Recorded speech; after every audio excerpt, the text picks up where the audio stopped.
We'll start the program. Thank you. I'll just brief out with the time schedule. We'll be having the welcome address by Dr. Vijay Lakshmi, Principal of Sri Devaraj Aris College of Nursing.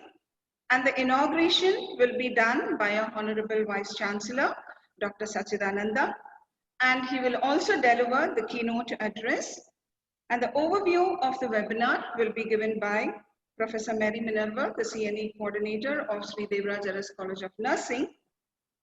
And Dr. Jayalakshmi will be on the screen to introduce the resource person who is the Assistant Registrar of RGHS. And it will be taken over by Dr. Munir Ahmed, the Director, RAATI, RGHS Bangalore, who is the main resource person. And finally, you'll find if you have any doubts or questions related to, you can just have it at the end of the session, and definitely Dr. Munir Ahmed will help us out. And Dr. Ramu will be coming onto the screen in the end to give us the word of thanks, who is the Dean of Faculty of Nursing. And now we'll have the welcome address by Dr. Vijay Lakshmi, Principal, Sri Devaraj Aris College of Nursing.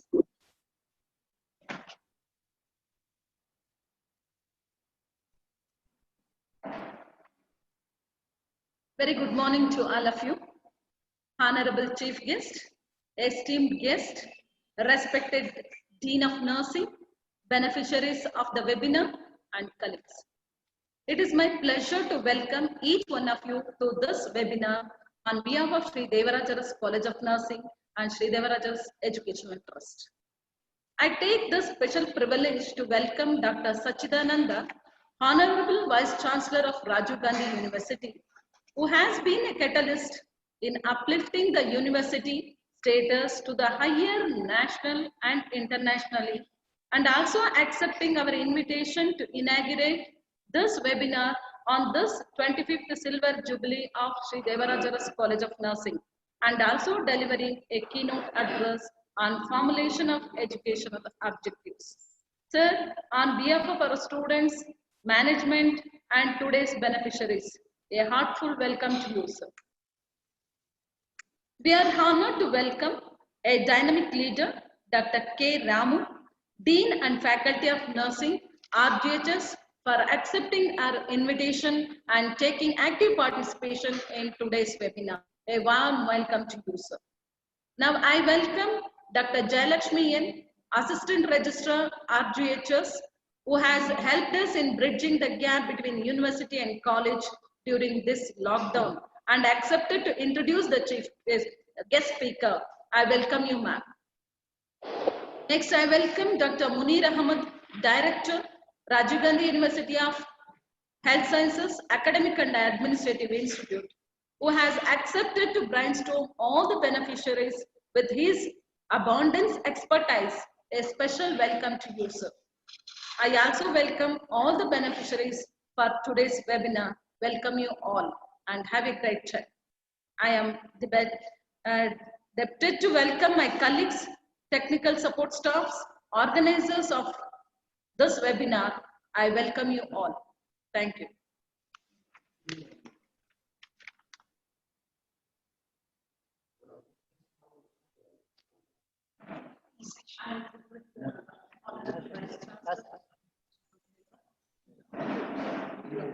I request our Honorable Vice Chancellor to kindly inaugurate the session.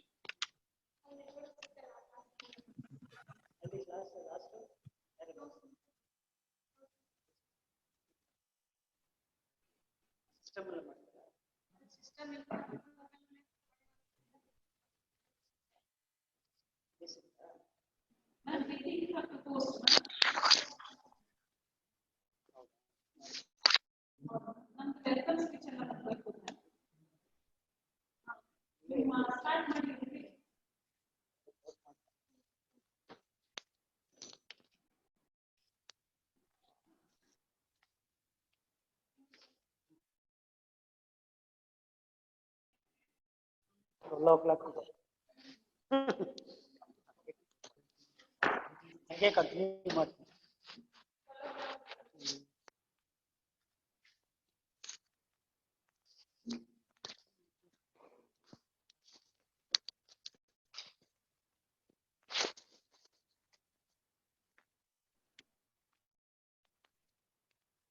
Now we'll be having the inaugural session. Our VC will be arriving shortly, so I request you all to kindly bear with us.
Welcome you, sir. Our Vice Chancellor is ready on the screen. So I request you to kindly inaugurate the session and give us the keynote address. Am I audible? Over to you, sir. Am I audible? Yes, sir. Yes, sir. A very good morning to one and all, especially the faculty members of Sri Devaraja Nursing College, Kolar. And I also welcome Dr. Munir, the faculty for today's.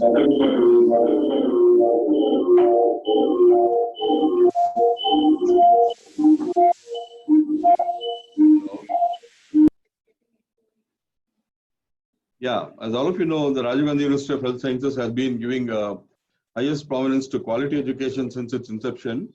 And this year being a special year, it's a silver jubilee year, which has given us more opportunities to innovate our training methods, and more so in this COVID-19 situation. In this regard, as soon as the lockdown was declared, we have started conducting series of training programs for various faculty members and also professional care workers to build, capacity building for these professionals. And today we have reached almost 2 lakh professionals being trained by Rajiv Gandhi University of Health Sciences, which is by no means a menial task. It's been a stupendous work that we have done. And this initiative was so unique for any health university in India and has been hailed as very useful by all the participants as well. We also conducted teaching of undergraduates through online mode in all the faculties, starting from medical to nursing to allied sciences. All the faculties have taken up online training in a bigger way. And this has been a very massive exercise again that has seen lakhs of teaching hours, which has been recorded. And this has produced a rich repository of learning content. And now we must identify ways of curating these lectures and make best use of them in the future also. Another important stream of training that we have started is training the faculty in the process of the educational methodology. A dedicated institute like Rajiv Gandhi University of Health Sciences Academic and Administrative Training Institute, very shortly called as RATI, has been established for this purpose. And we have been conducting many verticals of training under this. In the change situation that has put emphasis on the online environment of learning, now the teachers have to adapt themselves, the faculties have to change themselves and adapt to the newer technologies, especially the technologies that are available online, and they should employ that, learn and adapt themselves so that they can do online teaching as well. And the present session is intended to prepare the participants for this purpose. The very purpose of this meeting today that has been organized is to train the faculty to adapt themselves to the new technologies. And I'm happy that the nursing teachers are showing such an enthusiastic interest and have joined this session in large numbers. This session aims at giving an overview of how to frame the learning objectives. In fact, stating the learning objectives clearly and with validity is the single most important factor for ensuring excellence in education. You will be introduced to various tools that give a solid foundation for framing objectives. The tools are drawn from Bloom's Taxonomy, Gilbert's Hierarchy, Dick's Constructive Alignment, and Colin McNaught Learning Management Model. I'm sure with such a scholastic foundation, you will be in a position to set the learning goals of your students more effectively and infuse quality into education. And that is what Rajiv Gandhi University of Health Science is pursuing, quality in education. And this program to that effect must be giving you all a lot of information and boost to your programs. I thank you for organizing this program. I wish the function a grand success. Thank you. Thank you very much, sir.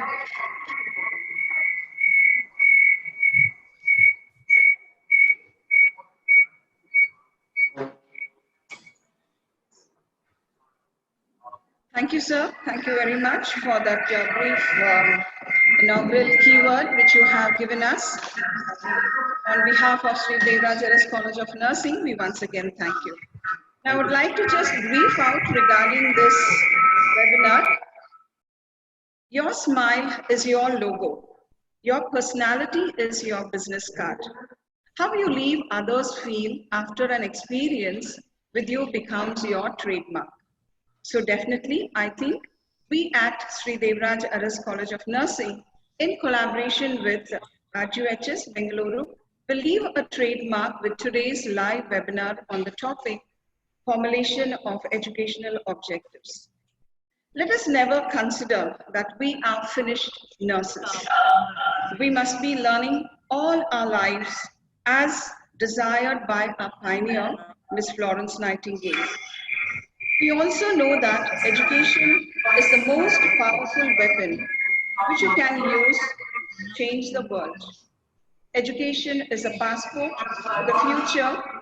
Tomorrow belongs to those who prepare for it today. If one does not know to which path one is sailing, no wind will favor. When you know where you're headed, you can more easily reach the destination. In the same way, a well-defined learning object is important because they provide students with a clear purpose to focus their learning effort. To make it purposeful, it is very important to determine appropriate aims and objectives.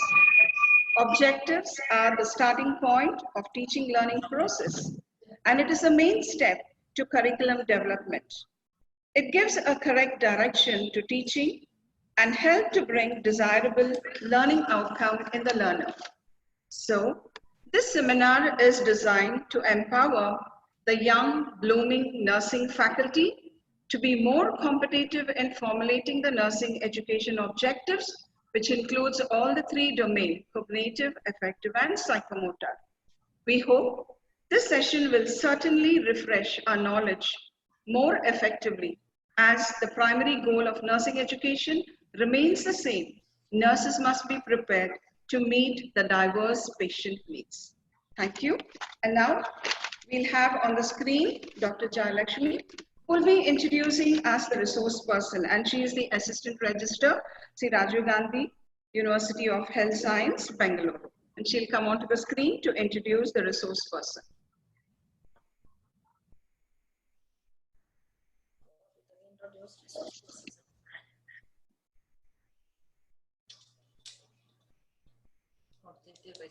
एक question होगा आप लोग nursing MSc का nursing education में है एक question for nursing education objective Bloom structure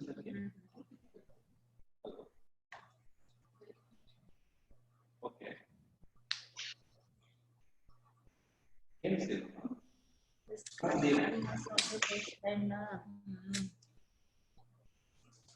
मेरा में डाउनलोड किया नहीं समय किया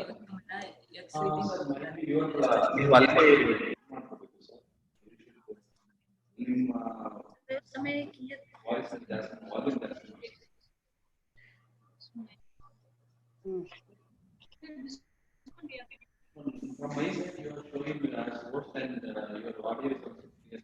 You are mute my that.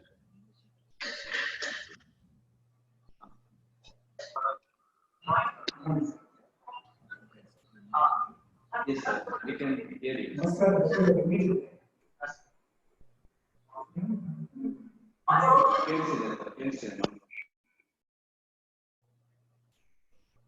Video on ಮಾಡ್ಕೊಳ್ಳಿ. Video on ಮಾಡ್ಕೊಳ್ಳಿ. Screen sharing off ಮಾಡಿ video on ಮಾಡಿ.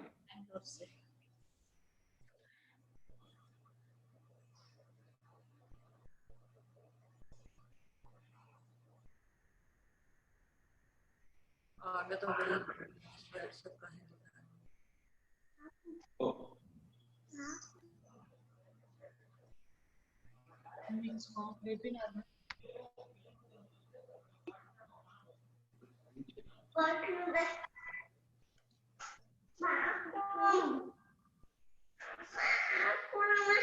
Yes, sir. Yes, sir. छोटा बच्चा लोग के साथ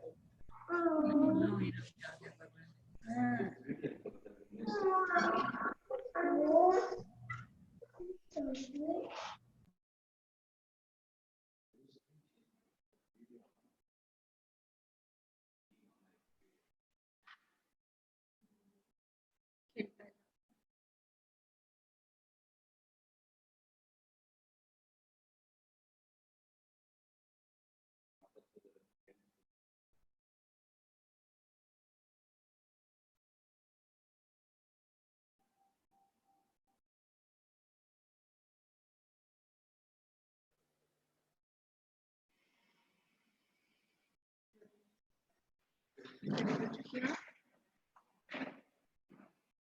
Able to hear?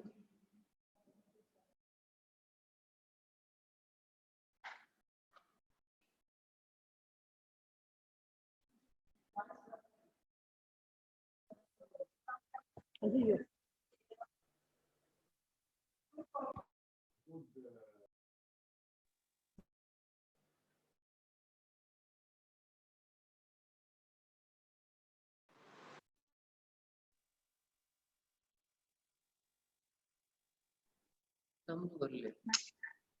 they can't hear.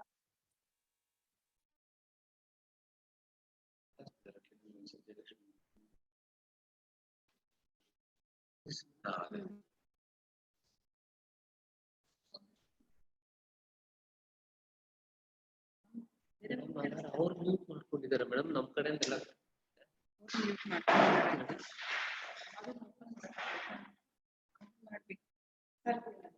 Hello, ma'am. We can't hear. We say we can't hear.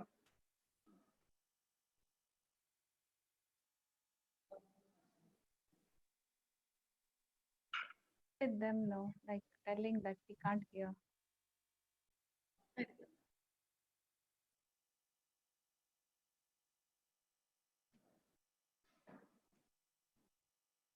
Hello, ma'am. We can't hear, ma'am. Yeah, we're just checking for it. Okay, ma'am. Okay.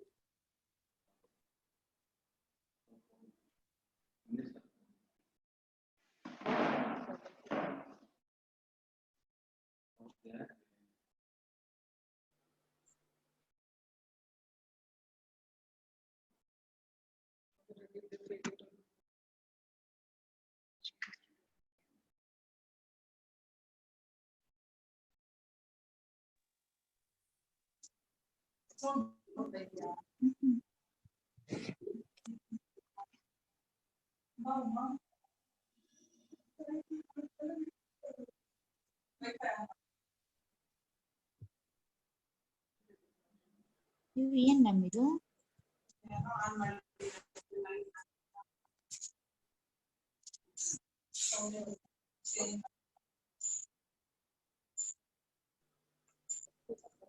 Madam, good morning.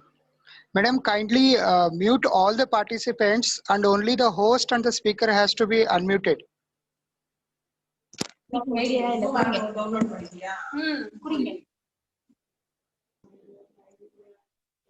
கட்டாயிச்சு திருப்பி.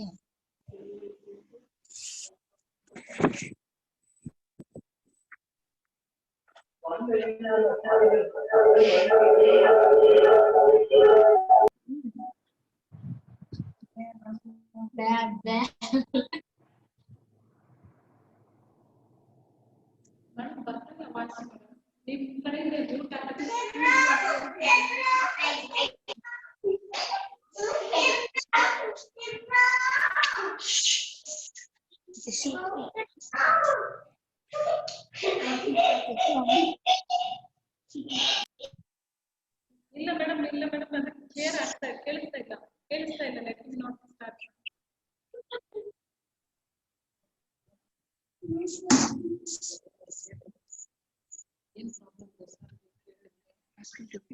Madam ನಮ್ಮ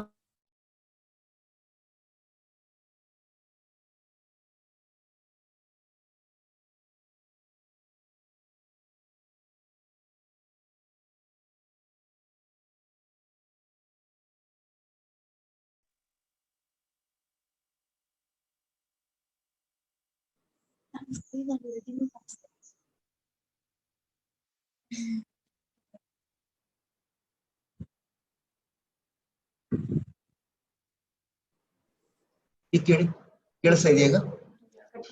Yes. Yes. No, you can hear? Yes, sir. Yes, sir. Yes, sir. Go ahead, sir. Please go ahead. Okay. Yeah. Yeah. In that case, I will start with the Yes, yes, sir. session. No? Yes, sir. Yes, sir. We can. Yeah. So please Thank switch you. on the video.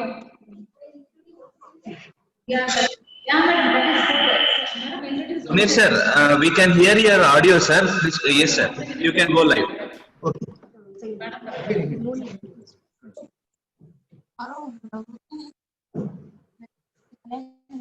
It's a great pleasure to introduce Sir Dr. Munir Ahmed sir on online classes on formulation of educational objectives through webinar.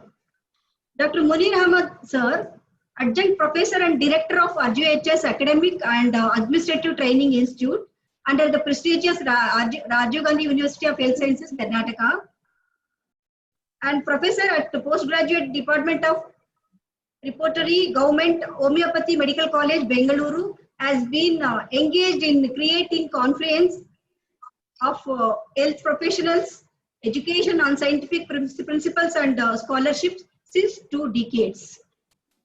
With a wide range of qualification awarded by universities in India and abroad in the domains of homeopathy, medical education, teaching technology, instructional design, education, management, and an international TESOL diploma. He has developed expertise in learning and development as applied to healthcare education domain.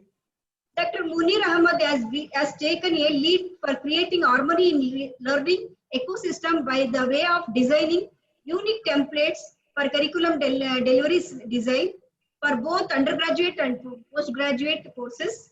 These templates now form the basis for development and delivery of courses in the Rajiv Gandhi University of Health Sciences, Karnataka. In fact, he has also advised other universities in India and abroad for their curriculum designing. To complement the quality improvement in healthcare education, he has taken the lead to train teachers in the domain of educational methodology and also developing quality indicators for assessing institutional performance. In recognition, he has been bestowed by Rajiv Gandhi University of Health Sciences, Karnataka with the Teachers' Day honors in the field of homeopathy education and health professionals education in 2017. The Association of Pharmaceutical Teachers of India honored with the prestigious Srimati Kamalaben Vivia Award for outstanding contribution to the APTI's vision for teachers development in the year 2019. The Homeopathic Medical Association of India has honored him with Dr. Prahalad Vagankar Memorial Best Teacher Award in 2019. So I hope all the teaching faculty and students will get more information from eminent resource person, Dr. Munir Ahmad sir. And also I would like to wish all the teaching faculty of and also organizer of Sri Devaraja Arasu Nursing College of Nursing. Thank you one and all. Thank you, ma'am. Over to you. Good morning. Can you hear me? Yes, sir. Okay. Good morning and thank you and welcome. My gratitude to Sri Devaraja College of Nursing, Kolar, and also Rajiv Gandhi University of Health Sciences, the Honorable Vice Chancellor Dr. Sachidanand sir. The session today is about learning objectives in nursing education, and by the end of this session, in a position to argue that each student is a unique learner. You will be in the position to explain the different features of adult learners. You will recall the traffic model of curriculum management and discuss the components of education system, justify goal setting for academic excellence, explore the dimension of educational objectives and adapt to the digital change for survival as teachers. When you look at this image, what you can see here is there is a tap and the water is flowing down, and there is a glass which is collecting this water. In fact, this analogy is something of our educational system. We have the tap which is the institution or the university or the teachers, and the water which is flowing down is the knowledge or the skill that we teach, and the glass is what we expect the students to be passive receptacles of knowledge that we are pouring into them. When we look at this, we can see how flawed this model is, because our students are not inanimate like the glass, and we cannot be pouring the knowledge into the students just as we pour water into a glass. This model doesn't work. To understand the student psychology, there is a statement which any student would say, I love to learn, but I hate to be forced. This is what is any student's psychology, any student's feeling about learning. And when we look at this statement, in fact, even as a student, if I am a student, I would also have the same kind of a feeling. What we have to understand is learner has to be the focus of all education activity, because learner is the central focus and the stakeholder for any learning. Therefore, how do we make learner as the focus of all educational activity is the central theme of today's presentation. What we are going to learn today is how do we make learner as the focus of our education activity. Before we go into that, I would like to share a quote from Charles Handy, who is one of the living legends in organizational management. What he said in regard to teaching learning is that instead of a national curriculum for education, what is really needed is an individual curriculum for every child. In fact, he was speaking in the context of school education. If we can expand it to the college education or university education, also it has the similar meaning. It has a similar meaning. So what we really need is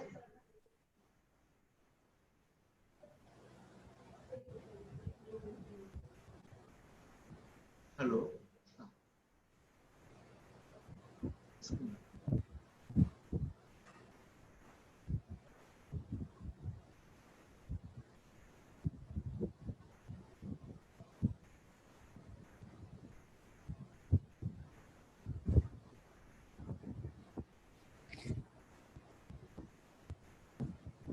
Sorry for this technical hitch.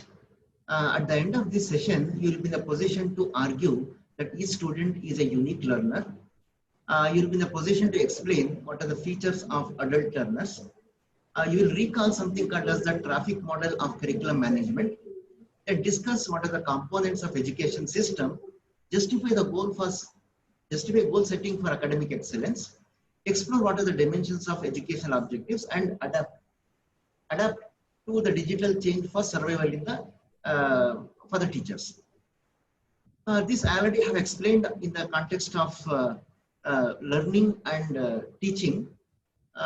This is what any student would expect to be told, and the learner is focus of all educational activity. Now, in the context of learning, this is a quotation that I would like to share with you all, that instead of a national curriculum which is already there, what we also need to do is to create a kind of individual curriculum for every child. So how we can do that is to understand each child as a unique learner, so that you can respond to the learning needs of each learner.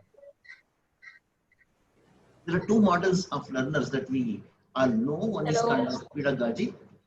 Pedagogy model is where we have the students listening to the teachers as a one-way communication, what the teacher does. In fact, pedagogy comes from the word peda, which is a child, and what we expect the students as a children in the schools, we expect the students to listen to whatever the teacher says and perform whatever is the expectation of a teacher. And in the contrast, you have the andragogic model, which we all have to adapt, because our students are adults or adolescents, and the way these our students learn is not by listening to the teacher in a continuous one-way monologue. It has to be something like, as you can see, the kind of network learning which the students make with the teacher and among themselves. This is what is andragogy. The andragogic model is the one which is more appropriate for the adult learner categories. So when we talk of adult learners, Rogers has created a model of how adults learn. One is adults are in a process of growth which is still continuing. It is something where the students, our students, are in a continuous process of growth, both physically and also emotionally and also intellectually. This is what we have to be aware, and when we are teaching, we are contributing to their process of intellectual and emotional growth. The second aspect is all our students come with some kind of previous experiences and values, and it is these experiences and values that we need to build on. So when we say experiences, the experiences may come from various sources. It could come from the cultural experience, it could come from social experience, it could come from their family values. All these things are there. So what you need to really do here is to create a kind of shift in the learning from their social values or cultural values to the professional values. So when creating this kind of a shift, what we require is an understanding of how to write the objectives which can promote their learning in the professional sphere. But the other factor that we have to remember is that when a student comes to learning, adult student come, they come with some kind of expectation, some kind of aspiration. They say, okay, after completing this course or after learning this particular subject, this is what I need to grow as. This is my expectation from this particular course. So the teacher has to be aware of the learner's expectations and aspirations also. And they also have competing interest. When we say competing interest, you also have to relate it to the second point that I have spoken here, the previously acquired experiences and values. When we say a student has come to a particular profession, nursing profession, that student has come from the previous values, family values, or cultural values, or social values. And these may not always be inconsistent with the professional values of they performing as a nursing professional. So there is a kind of a competition, there's a kind of conflict which is there with these students, because they already believed something, but now when they come into the profession, they have to shift their belief. So there is a kind of competition which is happening, internal competition or conflict which is happening. A teacher has to be aware that this is one of the this could be one of the limiting factors for the professional development. And how do you bring about this kind of a change in this? The other is they already have established pattern of learning. When I enter into a course, I come with some kind of experience, and this experience is, this is how I learn. I have a different learning style, and I come with that learning style. So therefore, what you also, the teachers also have to be aware that there are a lot of competitions and complexities which are there within the students, and it is not something like a very simple one-way communication that will bring about the learner change. Therefore, when you are conducting any course, you have to be aware of what are the outcomes that you expect and what are the barriers to those outcomes, possible barriers to those outcomes is also very important. When you look at this screen, what you can see here is a kind of chaotic traffic, and this is what also is an analogy for a teaching situation. Teaching situation is not very smooth affair. It is a chaotic and unruly or unwieldy, like whatever we see in the day-to-day traffic and the road traffic. If you can relate the traffic management with curriculum management, you can see a lot of similarities. It becomes very easy and simple when we create some models which are relatable and which we know from our experiences. So in the traffic management or curriculum management, the similarities, it gives a kind of clarity for us to relate how we would have reacted in a traffic situation and how we can use that as a kind of learning, as a kind of lesson to manage in the curriculum, manage our curriculum situation. One is, when you are managing the traffic, you should know the route. That is, you are moving from point A to point B, so you should know what is a map, what is a road. Similarly, when you are managing the curriculum, the teacher must know the subject. From shifting a student from point A of behavior to point B of behavior, unless the teacher knows what is the knowledge, subject knowledge, it's not possible to shift the student. Therefore, knowledge of the subject, a subject knowledge is very important. Second is, the skill of driving has to be there when you are in the traffic. Similarly, in the classrooms also, in the academics also, the skill to teach. For example, if I am having a classroom teaching, if I am having a bedside teaching, if I am having a laboratory teaching or a community-based teaching, what is the skill that I have to utilize in particular context? That is what is the skill to teach. The other component here is being aware of the traffic rules. When you are in the traffic, you should know what are the do's and don'ts. Similarly, in the teaching also, there are some do's and don'ts. For example, when you are teaching in a community situation, there are some etiquettes, like you don't give a lecture in the community. You don't give a lecture in the bedside teaching. There are some rules which are do's and don'ts, a kind of wisdom in the teaching which a teacher has to be aware of. And more importantly, the attitude in traffic. How do you behave in the traffic also can give you the success of managing the traffic. Similarly, the attitude towards the teaching, towards the students, towards your colleagues, towards the teaching itself, the attitude. See, these are the 4 factors which can bring about, you could say, success for any teacher. So before we go further, we need to understand what is the definition of education. And I have drawn the definition of education from the WHO standards given by J.J. Gilbert in his book, Handbook for Healthcare Professionals, published by WHO. What he says is, education is a continuous process. It is a process, and it is something which is continuous. It is not something that you can call as a product. It is a process. So what does this expect? What does this process expect? It has a chief goal. It has a purpose. So any course has a particular purpose as a goal. When you look at any course, there is a course goal. When you look at any session, there is a session goal. When you look at any subject, there is a departmental goal. So there is a chief goal. That means to say, after completing this particular session or a course, we expect the student to be able to perform this. So this is what is the goal. And what is the goal? The goal is to bring about desirable changes. The goal is to bring changes in the way the student would have behaved at the beginning to what you expect the student to perform after the learning period is over. So this is what is a change. And this change has to be desirable in the context of making the student capable of performing certain professional tasks which are relevant to that profession, which are required for the community, and which can bring some kind of a change in the student, in the learner. So these are the desirable changes, and these desirable changes are seen in the behavior of learners on a relatively permanent basis.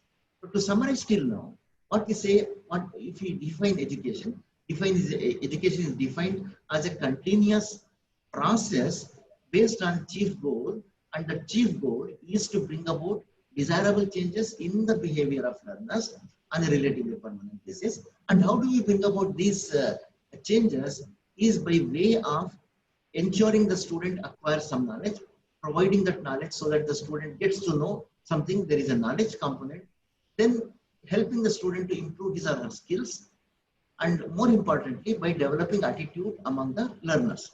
So these are the 3 sources of bringing about desirable changes in the learners. The last 3 lines are also important for us because we will be revisiting these a little later in some other context. When you look at the way curriculum is organized, you can see that curriculum has 3 components. One component is a learning objective. Learning objective is what you expect the student to be able to perform after completing a particular session. This is what we have drawn from the definition of education, which said chief goal.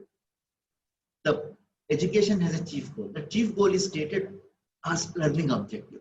So the learning objectives can be stated at different levels and in different dimensions. When you say learning objective, this you can also say learning objective is something which you can classify as an outcome. What you expect the student to perform at the end of a particular period. That becomes an outcome. The outcome is what you expect the learning objective to lead to in the student. And how do you expect the learning objectives to be realized by the student? Is by providing the teaching learning methods and media. To ensure that the students are able to perform this particular objective, there has to be a matching teaching learning method and medium.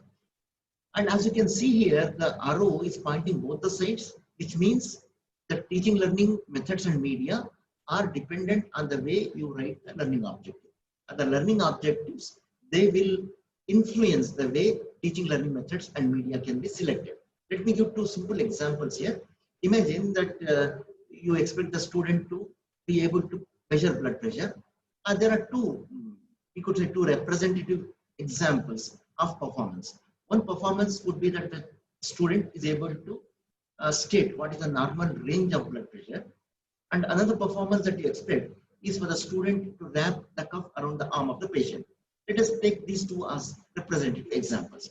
For the student to learn how to state what is the normal range of blood pressure, you may give a lecture, and that lecture would be a way of learning for the student.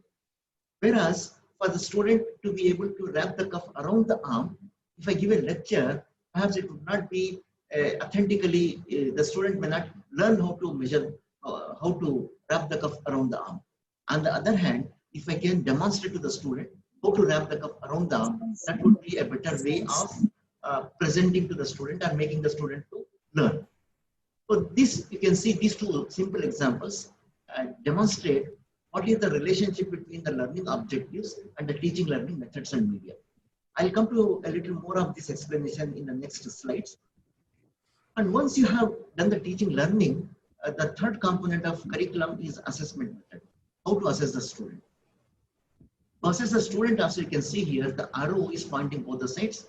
The learning objectives and assessment methods are interrelated. Let's take the same two examples earlier. If you want to assess the student, whether he or she is able to state what is the normal range of blood pressure, you would ask the student a question either in the theory exam or in the Viva exam. And when the student gives the example, when the student gives the answer, you would know whether the student knows the answer or not, is able to perform or not. On the other hand, if you want to check whether the student is able to wrap the cuff around the arm of the patient, you cannot ask a question in the theory and in the Viva and be confident that the student knows how to perform it. On the other hand, you would have to ask the student to demonstrate how to wrap the cuff around the arm. That would be an authentic way of assessing and be sure that the student is able to perform that particular objective. The other components, the two components of assessment methods and teaching learning methods, these are also interrelated. The quality of teaching learning method can be seen in the quality of assessment.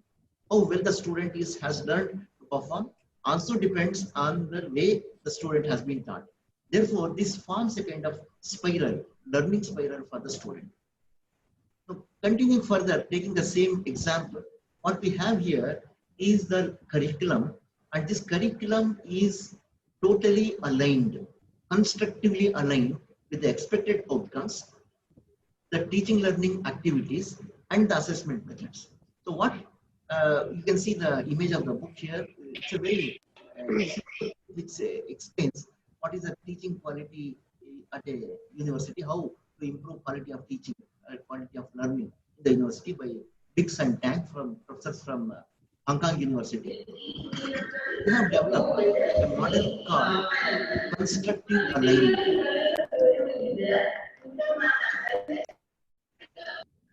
They have developed a model called Constructive Alignment. Here, the word alignment, what it says is the teaching learning activities and the assessment activities have to be totally aligned with the expected outcomes. The way we determine the expected outcomes are the objectives. This has to influence the way learning activities have to happen, and this also has to influence the way the assessment has to happen. Can you please mute all of you, because it is creating a kind of disturbance? Hello? Whoever has unmuted, please mute yourself or not unmute. Yeah, thank you. So this is one more activity that you have to remember to understand how the expected outcomes and the objectives are really important. Are these form the kind of bedrock for the entire educational activity? This is a model of basic teaching model. What it says is that you start your teaching with the stated objectives, and after the statement of objectives, perhaps we go for teaching learning method. But before we go for teaching learning method, there's one more activity that you have to do, that is called as the entry behavior assessment. Without the entry behavior assessment, getting into the teaching learning activities would be something like getting into a blind alley. You will be in a kind of dazed position for yourself also and for the students also, if the students are not aware of, or if the students are not prepared with the basic understanding of what we are going to speak further. So therefore, the assessment of the students' knowledge, skills, and attitude before we start, and linking our further teaching with the existing knowledge is something which is very, very important. And this is what Asubil also said in his book on building on the learner's previous experience, or creating a kind of advanced organism. So once the entry behavior assessment is done, you go for the teaching learning methods and media. And after the teaching learning methods and media, naturally we go for the assessment. And this is what is the basic teaching learning model. This I also use as a kind of formula to check what could be the reasons for the success are not success of the students in a particular learning situation. Say for example, if there are students who are not performing well in a particular subject or in a particular session, or there is a group of students who are not performing well, this gives a formula. This formula gives the feedback to assess what could be the reason and how do you diagnose what is the problem. The assessment gives a feedback to tell whether the teaching learning method was appropriate or not. If the student performance is not appropriate or up to the mark, one of the possibilities is that the teaching learning method that we have used might not be the appropriate or authentic method of teaching. The other possibility is that we have not properly checked the entry behavior assessment, so the students are not in a position to understand whatever teaching that we are doing. The third possibility is that the objectives were not properly stated, or these were not properly communicated. The student expected of them, therefore some kind of a miscommunication of the objectives. The fourth factor which could be the reason for the failure of learning could be the way we have assessed itself. The assessment method itself could be flawed.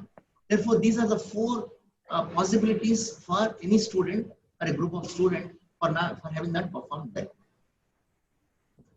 If you look at this image, what you can see here is there are a lot of books which are strewn around, and suppose you want to pick a book, it would become very difficult for anybody to pick a book here, a particular book, because the books have been disorganized and these are not organized in a particular sequence. There is no planning the way the books have been arranged here. On the other hand, if you look at this image, you can see here the books have been arranged in a particular format. If I want to pick a book, it becomes easier for me because there is a plan behind this arrangement.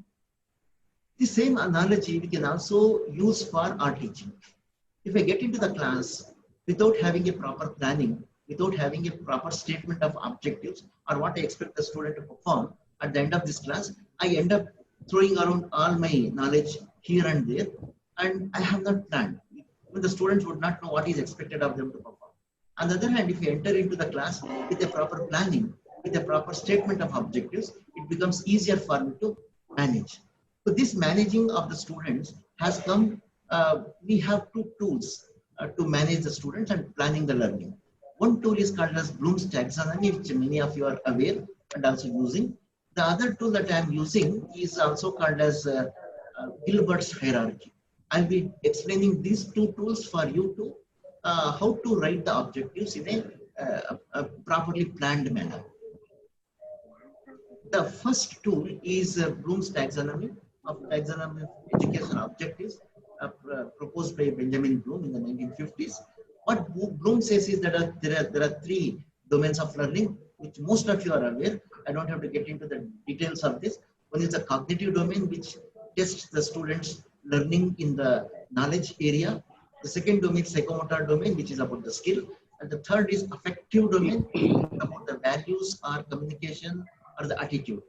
So when we have these objectives, we write the objectives, there is a purpose behind writing all these objectives. We'll come to that a little later. What is the purpose? Purpose is to bring about a desirable change. That is what is the purpose. Now, how does each of these domains brings about a desirable change is what is a challenge for the teacher. For example, when we say that the students have come from a particular family background or particular cultural background or particular regional background, and they have to align with the professional requirement of being a nursing professional, there are so many things that they have to shift. For example, a student may come to believe that people who come with disease are those who have committed some mistake, some sin. Therefore, these are the people who cannot be pardoned. But that could be some kind of a familial belief or a religious belief or a social belief. They cannot hold the same beliefs as a professional. Now, how do you shift them? Is by shifting their attitude, shifting their mindsets, and this shift cannot happen unless you write the objectives in the affective domain. So the writing of the objectives in affective domain is something which makes a person shift from their previously held bias, previously held prejudices to the new professional requirements, their professional requirements. Therefore, it's very important to be aware why we are writing the objectives. The examples you have is there is something called as the aim, which is very broadly stated. For example, treat a child for fever is something which is broadly stated, it becomes aim. Then you have the subsequent statements which help the student to perform this aim of treating the child with fever. The objectives could be something like list the causes of fever with joint pains. This could be one learning objective which helps the student to be able to perform this aim. Or it could be something like measure the body temperature using thermometer. Or it could be something like relieve the anxiety of a child while examining. When you look at these three statements, if you can go back to the definition of education and the last three lines in the definition of education, you can see there is some kind of alignment. He said the change of behavior in the learners happens as a result of three ways. One is by acquiring the knowledge. You can see the list causes of fever is about acquiring the knowledge. The student can perform this competency if the student can think, if the knowledge changes, if there is a change in the knowledge. Measuring body temperature is something like a skill which the student has to learn to perform or improve the skill. And relieving the anxiety of the child while examining is a kind of an attitude or a value that the student has to learn as a professional. So these are some of the examples which you can write. In fact, you would be quite familiar with the writing of these objectives. What is the purpose of these objectives? Basically, I would tell there are three major objectives, major purposes for writing the objectives. One is, we said learner is the focus of all educational activity. Therefore, the entire educational system has to be focused on enabling the student to perform as a professional. How do you ensure that the student is able to perform as a professional? Is by writing the objectives or by setting the direction for the student to perform as a professional. And this setting of the direction is by writing the objectives. When you write the objectives, which are learner-centered, the objectives will change the whole course of the learners. So let me take you back to the first slide or the second slide that we had. It stated at the end of the session you will be able to perform these things. And each of those objectives stated what you will perform, not what I will do. So therefore, writing of the objective is something which is student directed. It shifts the focus of the entire education activity to make the student as the focus of learning. The second purpose of writing the objectives is to shift the emphasis from what to how. What is only the knowledge, how is the process. So when you write the objective is not only telling what the student should be able to do, but it also tells how the student will be able to do that. Here you can see there is a kind of alignment. There is an alignment of the teaching methods with the expected outcome. This is what I said earlier in the big concept of constructive alignment. The objectives and the teaching methods, and also of course the assessment methods, have to be aligned with one another. Our teaching activities and our assessment activities have to be aligned to the objective that we have written, to support, to empower the learner to be able to perform. And this can happen when the statement includes not just what, but also how the learner will be able to perform. And the third important factor here, what I want to draw your attention is, before we look at this image, in a traffic sign, if you get conflicting signals like this, one signal is telling go to the right, another is telling go to the left. What would happen is a total confusion. On the other hand, if you have the traffic signal which is very clear, you can see, okay, no, this is how we have to go. Whoever is passing through that road will have a clarity on which turn to take. Similarly, when you write the objective, this objective improves communication. When an objective is written and it is shared with everybody, the teacher knows what he or she has to teach. The student knows what is expected to be learned. More importantly, when somebody is preparing a question paper, assessment scheme, the paper setter would know what to expect from the student's performance.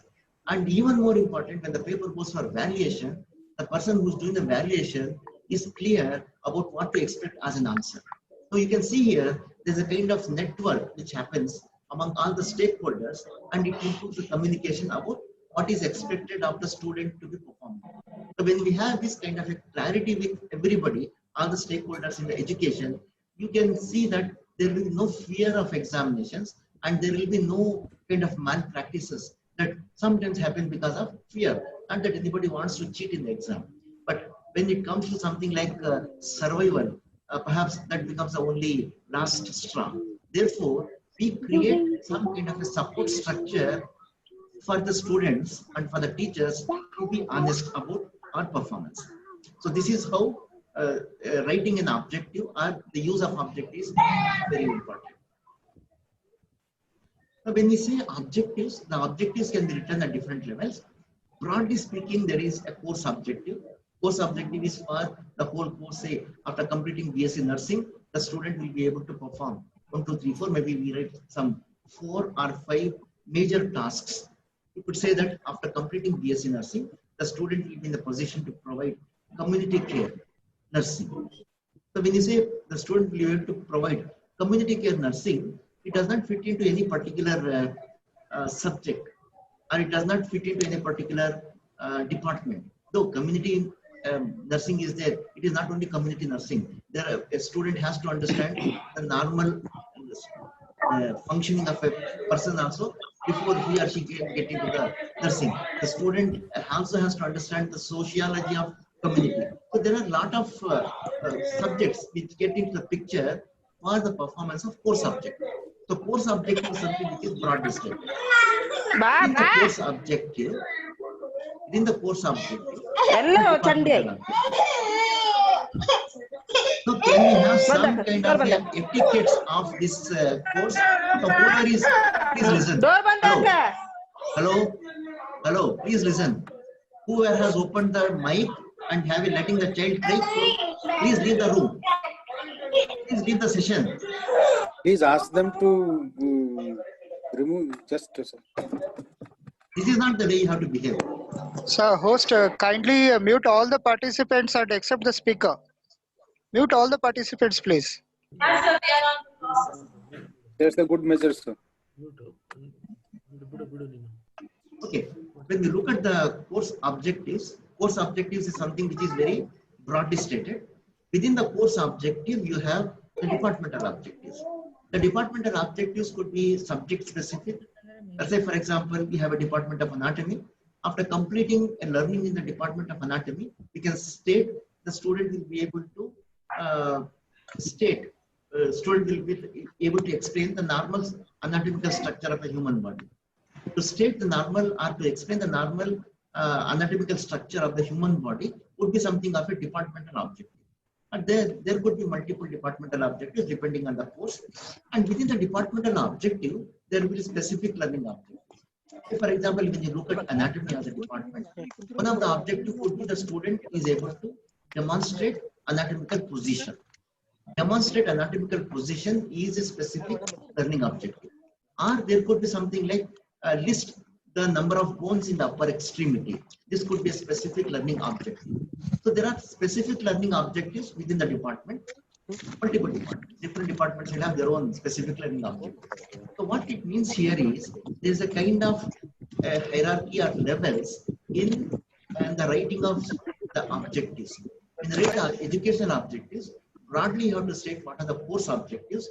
Depending on the course objective and the requirement of the particular course, you can say these are the departmental objectives. So to give you an example, anatomy is something which is studied in all the health science courses.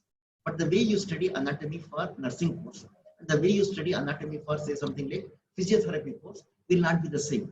Depending on the course objective, what you expect does a nursing professional to perform or a physiotherapy professional to perform, the anatomy departmental objectives and the specific learning objectives will have to be derived.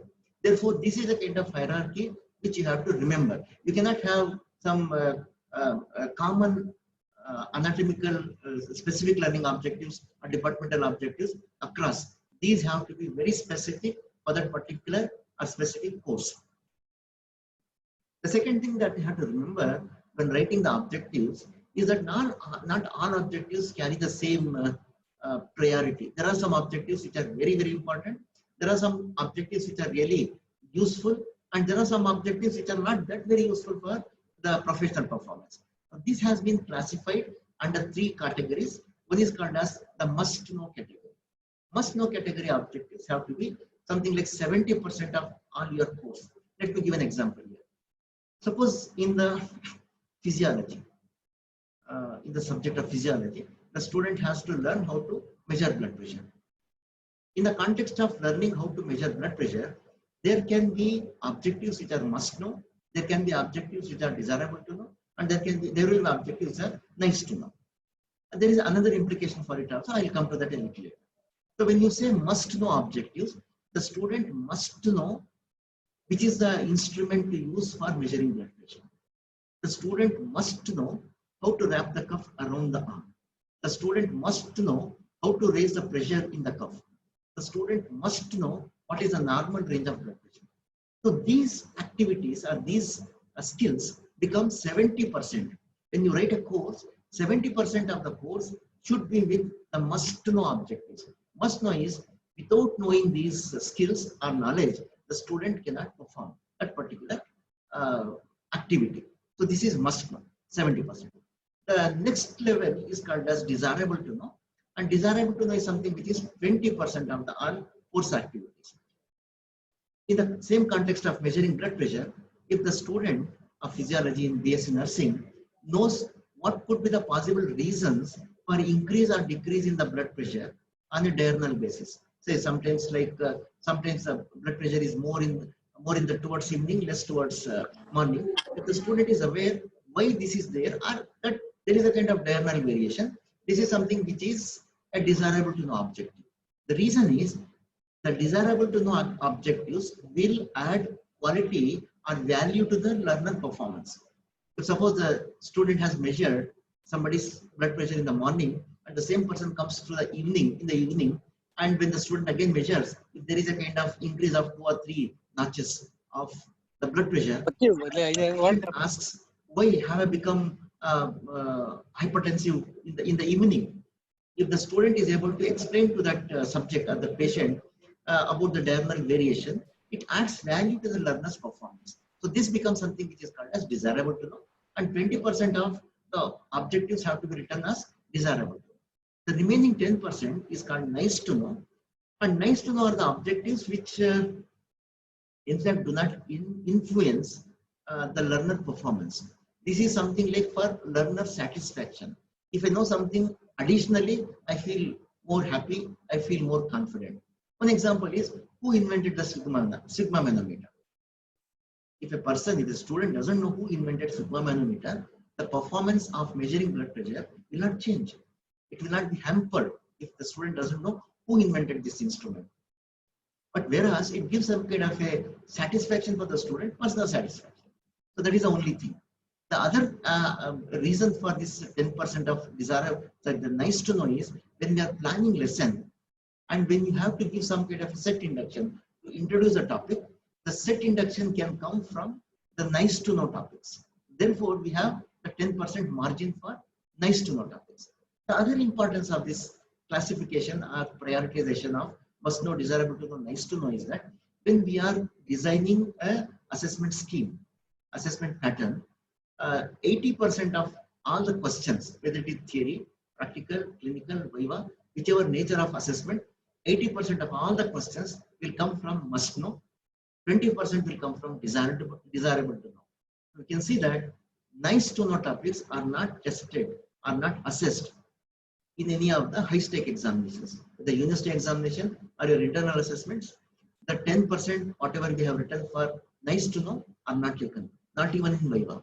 But what we have seen is in the viva, most of the time or many of the time, the questions that come in the viva are from nice to know topics. So therefore, there has to be a shift in our understanding and in our kind of practice during the assessments. When you say these are the objectives, there are some features for the objective. The objective has, whichever objective that you write, that objective has to be relevant. Relevant is when you ask one simple question. This objective, is it really necessary for this particular course? Do I want this particular performance to be a professional, nursing professional. If you say yes, it is relevant. Whether it is must know or desirable to, or even nice to know. Whichever it is, whether it is must know, desirable to, or nice to know, whichever priority, is it relevant in a nursing course? Then it becomes relevant. The second is it valid? The validity is, before I go to validity, let me give an example. One statement, one specific learning objective, the learner will be able to explain to a mother how to prepare ORS. The student will be able to explain to a mother how to prepare ORS. Is it relevant for BSc nursing course? It is relevant. Is it valid? So let us debate whether it is valid. If you revisit the statement, what the statement is states is the student will be able to explain to a mother how to prepare ORS. So when you look at the statement is stated as affective domain. What is expected performance from the mother is to prepare the ORS. And preparing the ORS is which domain? It will be psychomotor domain. There is a kind of conflict which is happening here. The student performance is in the affective domain and the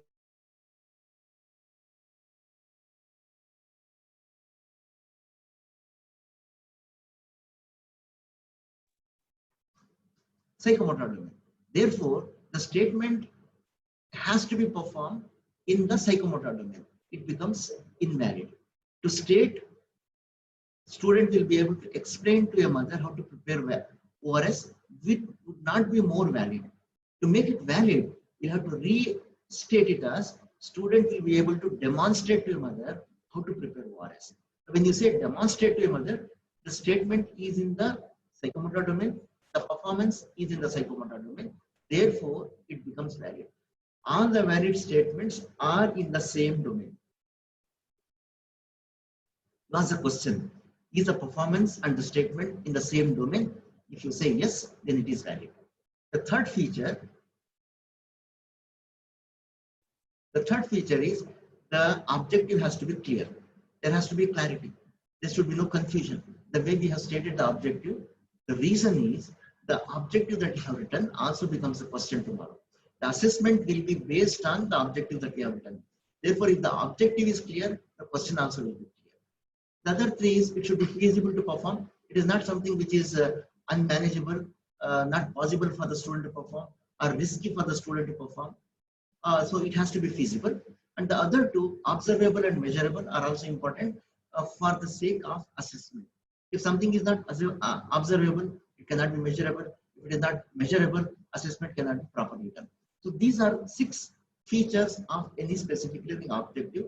Whenever you are looking at any specific learning objective, you have to ask these 6 questions in regard to every SLO, specific learning objective. Now, how do you write? What are the components of a specific learning objective? There are 2 ways of looking at it. One is the specific learning objective should have one act. The act is the action verb that we are using. Therefore, the verb that you use, whether it is to demonstrate, whether it is to recall, whether it is to perform, whether it is to prepare, whatever it is, it has to be an active verb. So that active verb is very important for the specific learning objective. It says act. The second is, what is the content? What do you expect that student to perform? Say, for example, define blood pressure. If you say define blood pressure, define becomes act. The definition of blood pressure is the content. This is something which is a very basic component for any specific learning objective. If these 2 components are there, it forms the basic specific learning objective. If these 2 are not there, then there's a problem. You cannot have a good specific learning objective. The third component is under what condition. When you say condition, please do not get confused with any disease condition. The condition is the situation in which the performance has to be done. So for example, if you say at the end of this session, the student will be able to perform something. So when you say at the end of the session is a condition. When you say by referring to book, the student will be able to recite this. Reference to the book is the condition. Using the thermometer, the student will be able to measure the body temperature. The thermometer there becomes the condition. The condition is under what situation and with what support the performance is being done. That becomes condition. When you take all these three into the account, it becomes a task. This is what is a task. And now this task can be further improved for the quality. This is called the criterion. Criterion is to what extent, the degree of perfection you expect the student performance. Let us take one example. The student will be able to recall 3 causes for hypertension. When you say student will be able to recall 3 causes for hypertension, here recall is the act, the content is the causes of hypertension, and the 3 causes, when you say 3, that becomes a criteria. 3 causes. And condition for that you can add from memory. The student will be able to recall from memory 3 causes for hypertension. This becomes a complete specific learning objective. Before we go for the complete specific learning objective, we have to anchor ourselves to be able to write the objective with the act and the content basically. If you build on your experience, your practice of writing the objective with the act, with the specific verb, active verb, then active verb for a particular situation, for the particular level, for the particular domain, then your experience will go on improving. The other way of writing the objective, one more simpler way is called as ABCD.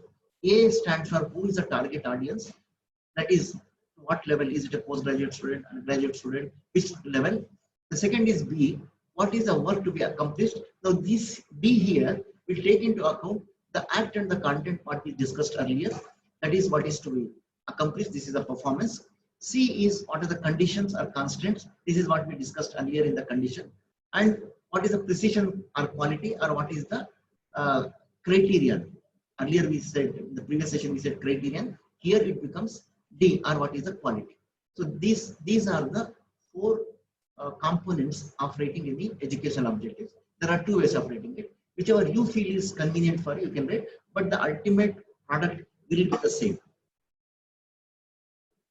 Before we go further, we already have discussed about Bloom's taxonomy, and we say that Bloom's taxonomy is into 3 levels: into cognitive domain, into psychomotor domain, into affective domain. This is a broad level of the different objectives. Further on, we also have discussed, we have learned earlier, maybe you also have learned earlier, that Bloom's cognitive domain is in 6 levels.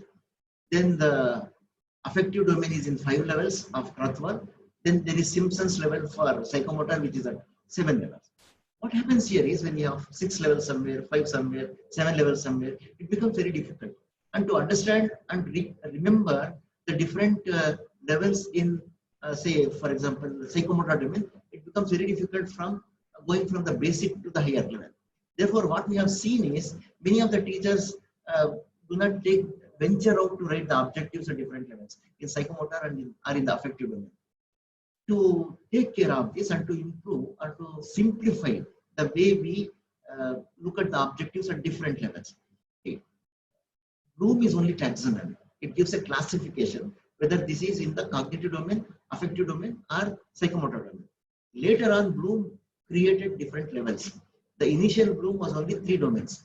So holding on to the same 3 domains, what WHO has done is to create a simplification of the levels in the each domain, and this is called as Gilbert hierarchy. J.J. Gilbert, he has written a book for healthcare professionals published by WHO Geneva, and in that book, Gilbert has classified each of the 3 domains into 3 different levels. This is what is called as Gilbert hierarchy. And each of the 3 domains, which is cognitive domain, or psychomotor domain, or affective domain, what you can see that there are 3 levels. Basic is something which is foundation, which is a basic thing. Then there is something which is intermediate level, and there is something which is the higher level. So you have a lower level, intermediate level, and higher level. For each of the 3 domains, there is a different way of approaching the 3 levels. That is what I will explain to you in a very brief manner, very superficial manner, introductory manner. For the cognitive domain, the basic level is called as remember. One example could be recall the normal leukocyte count. The student will be able to recall the normal leukocyte count is something in the Bloom's taxonomy. If you look at the 6 levels, it says recall. It is the same recall. Remember. The student is able to remember. because remembering is a basic unit for any learning in the cognitive domain. The second level, when the student is able to remember the different units of learning, the student can correlate them. When the student correlates, the student is able to understand and interpret. Understanding or interpretation will come only when the student is able to remember the basic units. So the example could be something like the student is able to explain the, sorry, it is blood picture, not blood picture in altered leukemia. What is the blood picture in the altered leukemia? Only when the student is able to recall the normal leukocyte count, the student can tell what is the altered picture, right? So this is at the intermediate level. Then the higher level is called as problem solving or decision making. One example could be something like the student will be able to suggest appropriate nursing care for an 8-year-old child undergoing chemotherapy in a hospital. This would be a problem solving or decision making. To make a decision, the student must be able to understand. To understand, the student should be able to recall or remember. So these are the 3 levels of rating objectives in cognitive domain. So looking at the second domain, the psychomotor domain. In the psychomotor domain, the first level, basic level, the student has to learn to perform a skill is to imitate, to observe and imitate. One example could be the student is able to demonstrate giving sponge bath on a dummy by imitating the procedures. The teacher has demonstrated a procedure. The student is now imitating the same procedures in the same sequence on a dummy. This becomes the basic for learning in a psychomotor domain, or basic for learning a skill. Without learning this basic, the student cannot go to the next level of learning. So the next level of learning would be control. Control is performing as per the expected level of performance. The student is expected to perform at a particular level. If the student is doing according to that, that is, the student is in control. The example could be demonstrate giving sponge bath on a subject under the supervision of a mentor. So when the student is able to demonstrate under the supervision of a mentor, it is being done under control. It is being done under control. The next highest level of this would be something which is automatism. And in the automatism, it is where the student can perform independently. Like perform a sponge bath on a child with fever. This becomes where the student has acquired the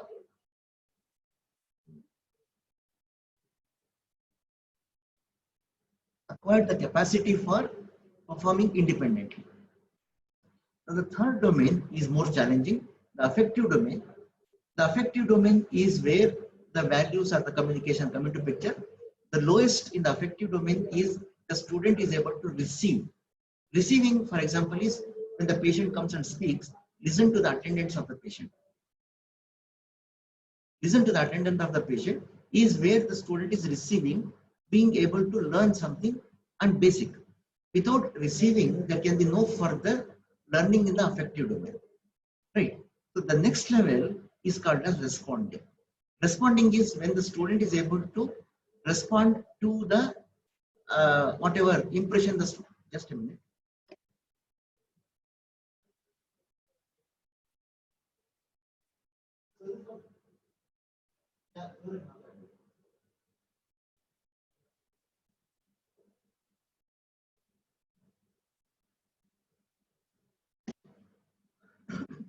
Responding is the student is able to explain preventive measures to the attendant of a patient. This explanation can only happen when the student has received or when the student has listened to the person who is speaking. And the third level, the highest level here is called as internalizing, where the student is able to perform without any prompt, like practice sensitiveness to the individual and cultural differences of the patients. So to practice sensitiveness, it has to be something which has to be inbuilt into the student. So this is called as internalizing. When we look at all these 3 different levels, the 3 different domains, what it says is there's a kind of increasing complexity of learning from the most basic, most simple to something which is a network, something where you internalize all these things. And one more thing we have to remember is all these activities of objectives, whether it is cognitive, psychomotor, affective, are not always independent of one another.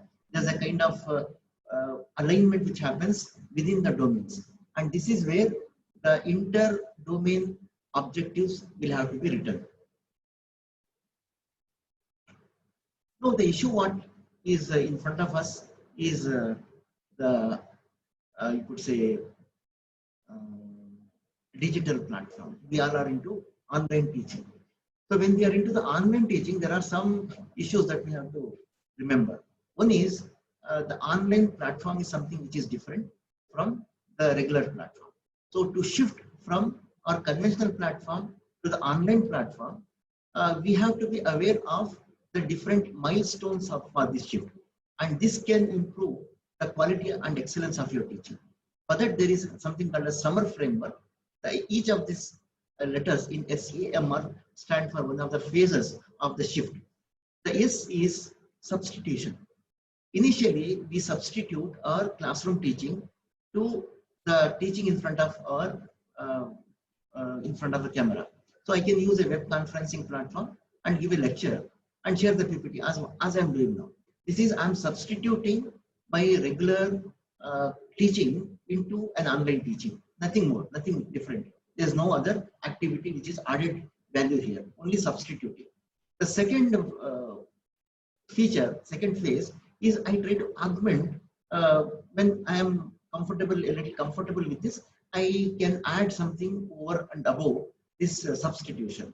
Could be I use something like a Google form for taking feedback from the students at the end of the class, or I can use some app called as Padlet for online discussion. For some reflective discussion from the students, I can use another platform. Here I have enhanced my teaching, enhanced my quality of teaching. The next level is called modification. I modify my online teaching to include something more. What I could do here is I can curate. There are some lot of open resource contents which are available, free content also available. What I can do is I can create some kind of a content management system. Something like I can have a WordPress platform. On the WordPress platform, I can assemble some videos, some assignments, some learning resources, and I can give access to my students to learn it. I have not done anything individually there. I only have collected the information, I collected the resources, and I have provided them in a particular platform. This is a little more than what happened in the augmentation. And at the highest level, what I can do is I can redefine my teaching, my role as a teacher, by developing a complete learning management system. This is where the transformation happens.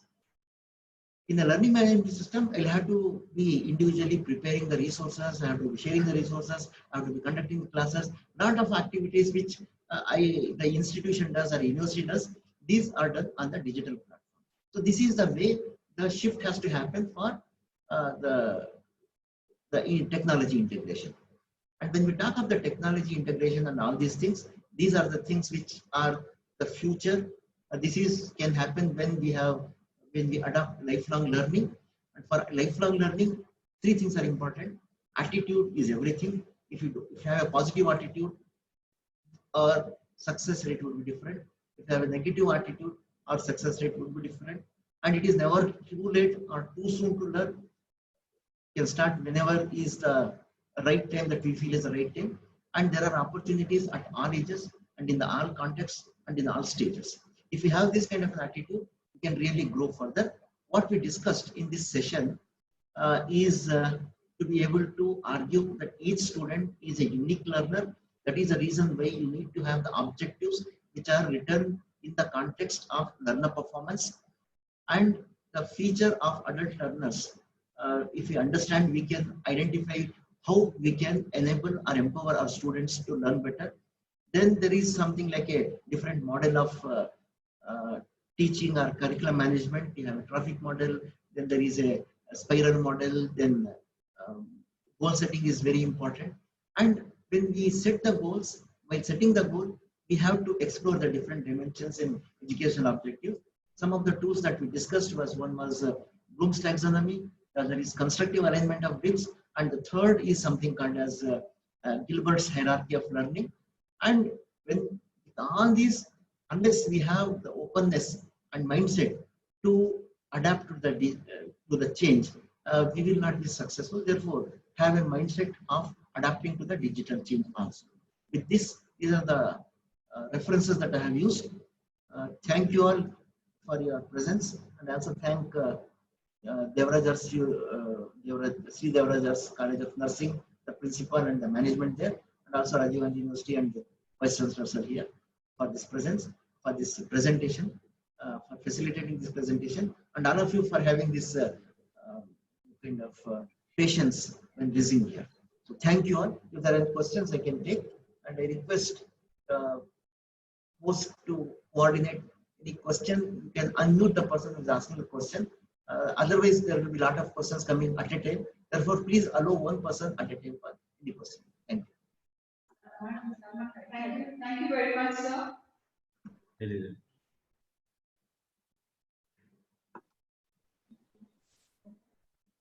Thank you, sir.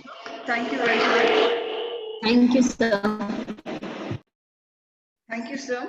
Thank you. I hope sir has very clearly elaborated us with the nursing objectives, where he has covered the aspects of education and how the curriculum management can be carried out with a very simple example, and he has also refreshed us about the objectives and how simple we can make it. And now it's to the audience, and if you have any questions, I would like you all to kindly bring it up for the clarification. Audience, if you have any questions.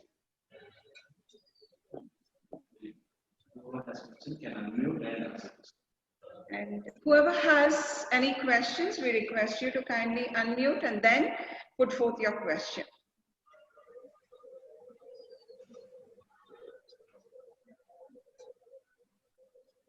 I hope all are with us. Hello, sir. Hello. Sir, I am Mrs. Nirmala, lecturer from University of Bahrain. Your lecture was very informative, and the point that you emphasized about 10% nice to knows was really interesting, and we would take into consideration when we are formulating the objectives for the courses. Thank you, sir. Welcome. Is anybody's having any questions, or if you want to have any clarification, you can unmute and you can ask the question.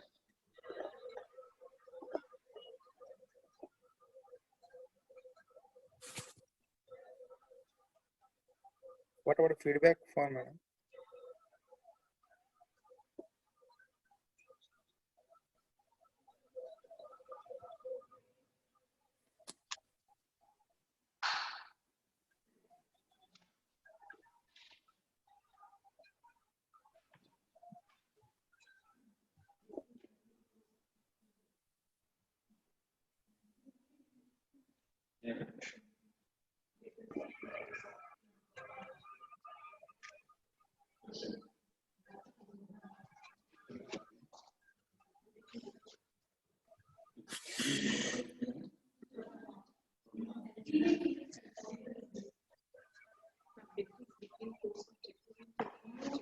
So there's a question here. There's a question here, and they just want to know what is the difference between the course objective and the program objective. There is no difference. It's the way we use these words. Course and program objectives would be the same. Okay. Thank you. Anything else? Madam, what about feedback form? Pardon? Feedback form link, madam. You're not clear. Can you just speak it a little loud? Hello. Can you repeat it once again? We are not. Madam, what about the feedback link, madam?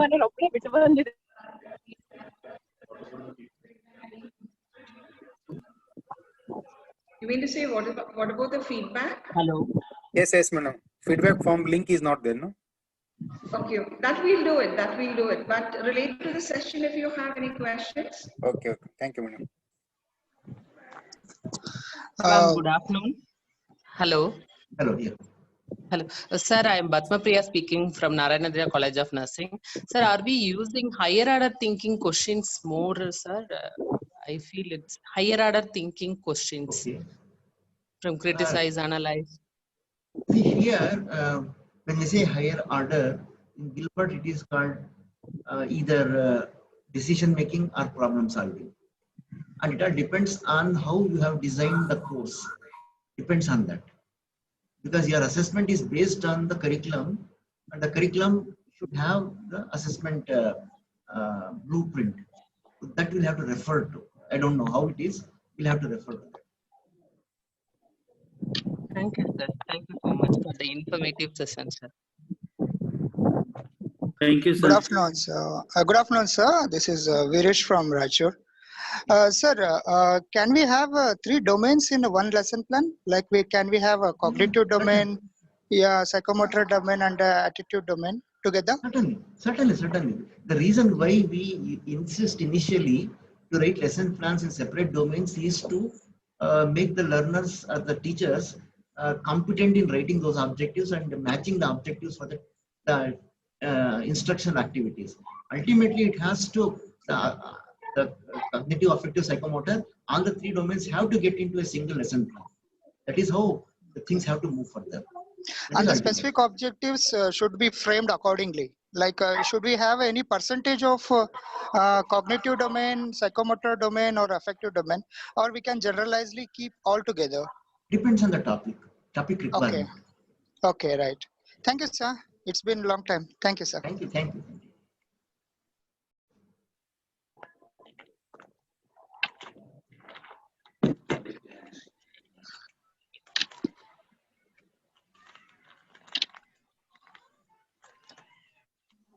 I think they have. Somebody has raised the hand.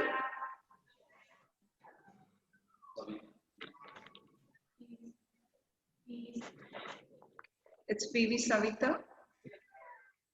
Do you have any questions?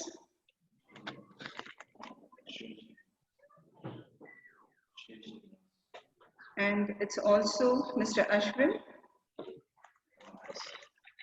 Ram Prasad. Shall we wind up?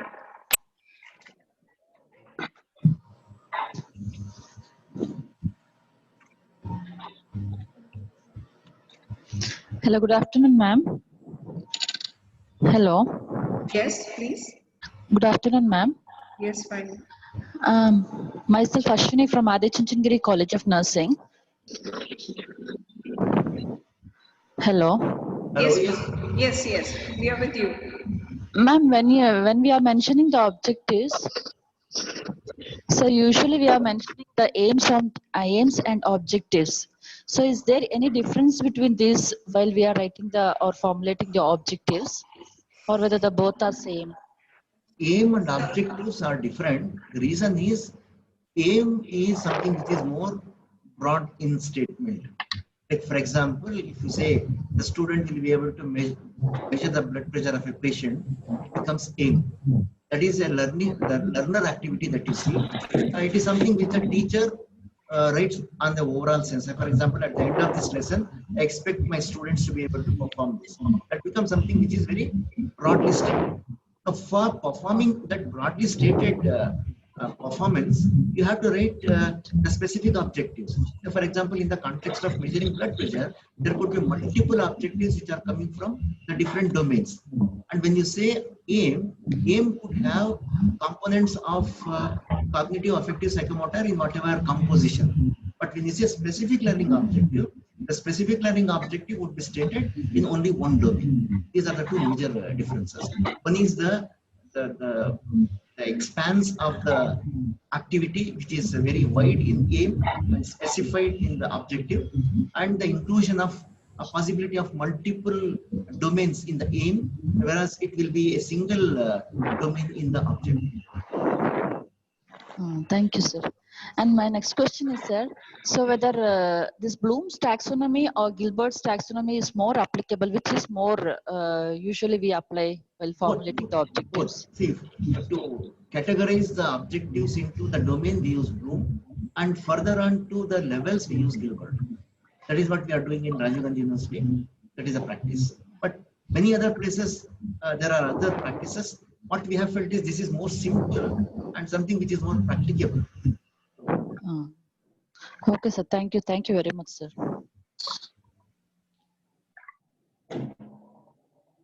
Hello, sir. Yeah, yes. Yes, sir. Ma'am, can you hear me? Yeah, we are with you. Very good afternoon, sir. Good afternoon. Hello, sir. This is Ram Prasad from Mysore. Yeah, man. I remember. Sir. One question.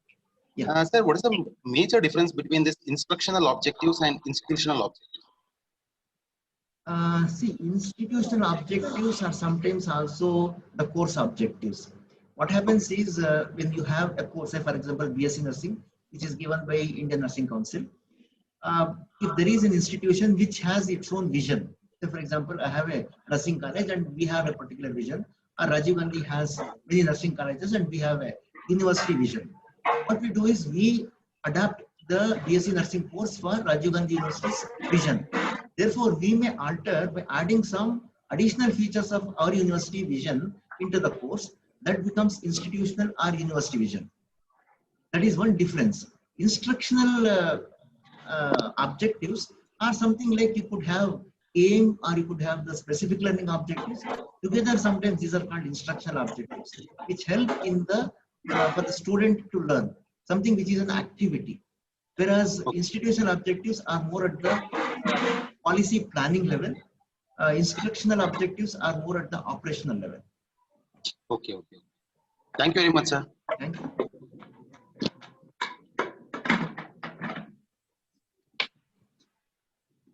Hello, ma'am. Yes, ma'am. Hello, sir. Good afternoon, sir. I just have one question. Yes. The last one, sir, which we were telling about the framework for technology, the SAMR, sir. Yes. The M and R are like a learning management system. If we follow that, now we are uploading our classes and all. Is it that, sir, that you're meaning? Yeah. See, content management and learning management are a little different. I'm only giving an example. Like either when you modify and when you redefine. Modify is from the present position, we are shifting to a new, totally different way of teaching. Say, for example, initially I may be teaching using the web conferencing tool by the PowerPoint. It is total substitution. There is nothing more. And I can add something by augmenting it, by making it a little more attractive for myself, for my students. That becomes that A. Then from the A, S and A, if you shift to M and R, the modification is I am totally giving a different shape to that. It is not in the same in the same manner. So for example, when you have a content management system, and the students are going and checking offline, asynchronously, we are not doing it at the same time. There is no real-time teaching. Whereas whether I am doing the substitution or augmentation, both are real-time, happening at the same time, synchronously. When it goes into the content management system, only an example, it has given the total twist to the environment of learning. Right?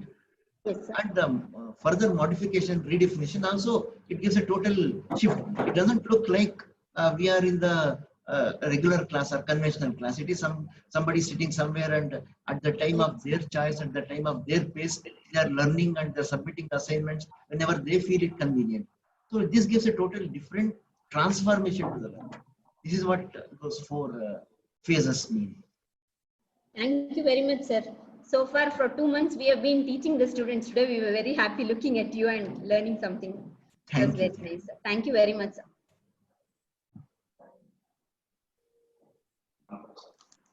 Ramdas. Is there any question?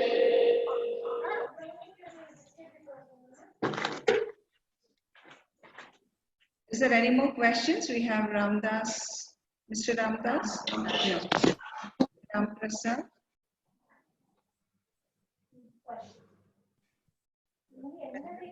Daniel. Ma'am, I have a request, ma'am. Is it Daniel? Okay. Ma'am, I have a request, ma'am. Can you share the PPT, ma'am? Yeah, I'll share it. Okay. I'll share it. I'll send it Sir to is ready with it. Sir, wonderful presentation, sir. Really very helpful for us. Kindly share your presentation, sir. Sure. Thank you, sir.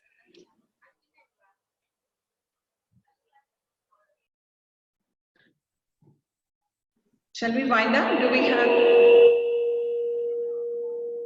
Do we have any other questions or any doubts which has to be clarified?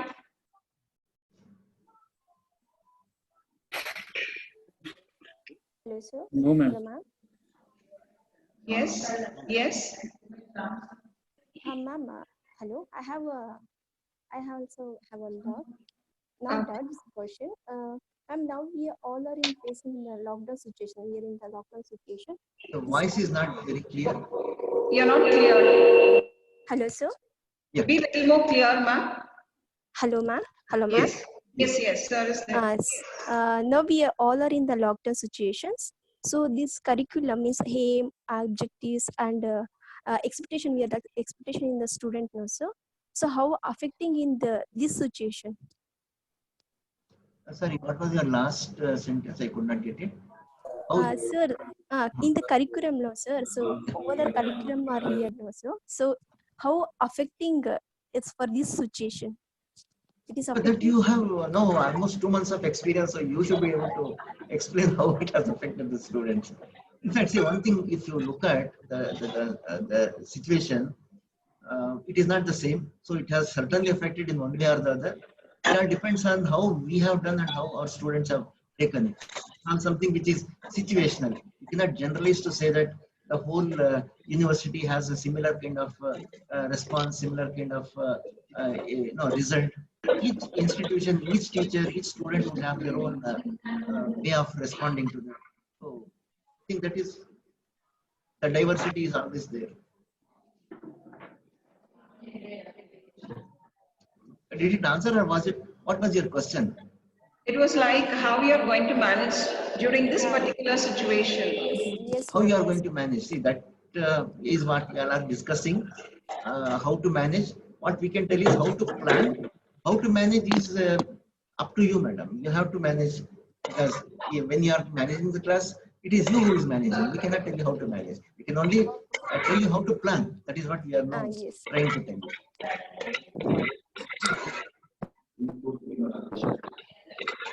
Hello, sir. Yes. Hello, sir. Good afternoon.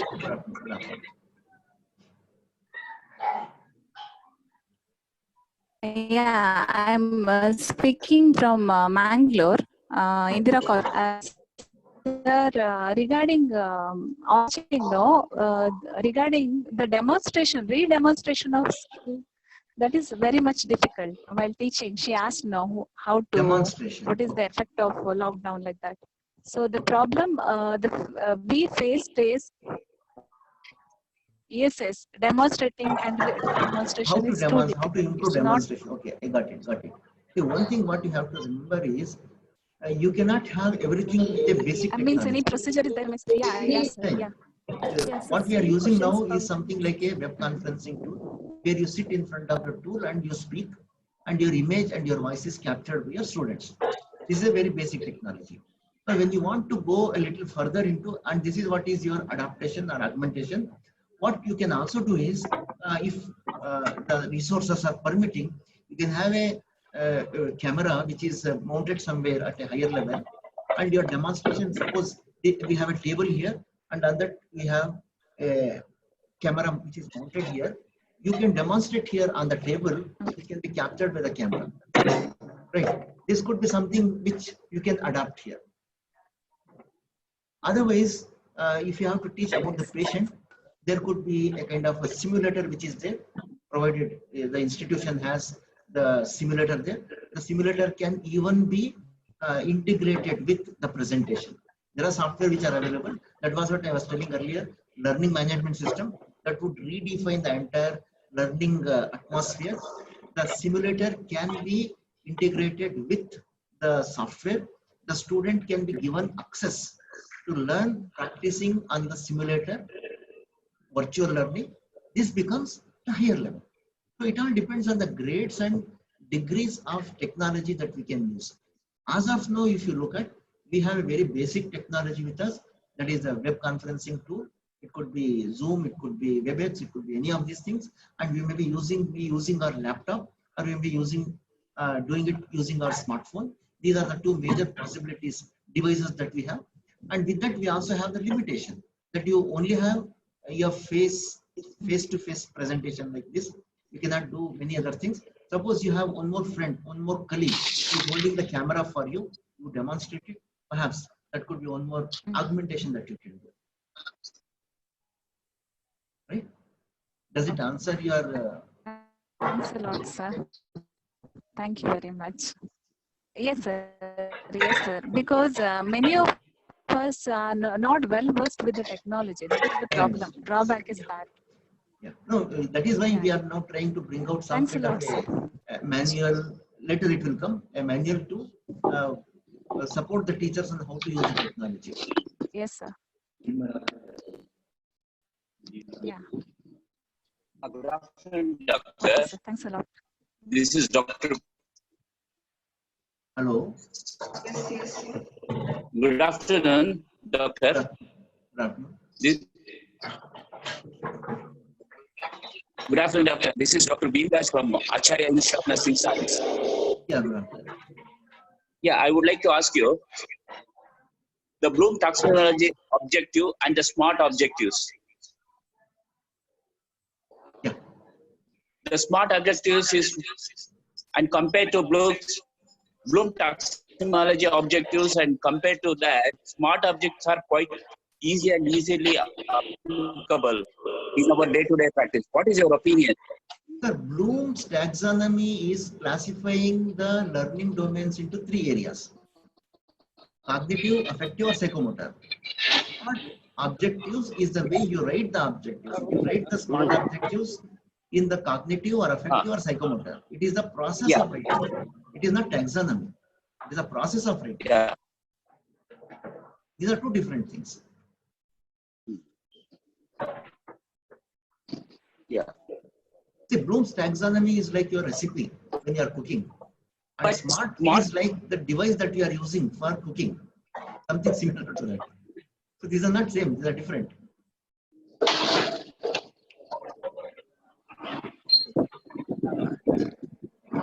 The bandwidth is very low.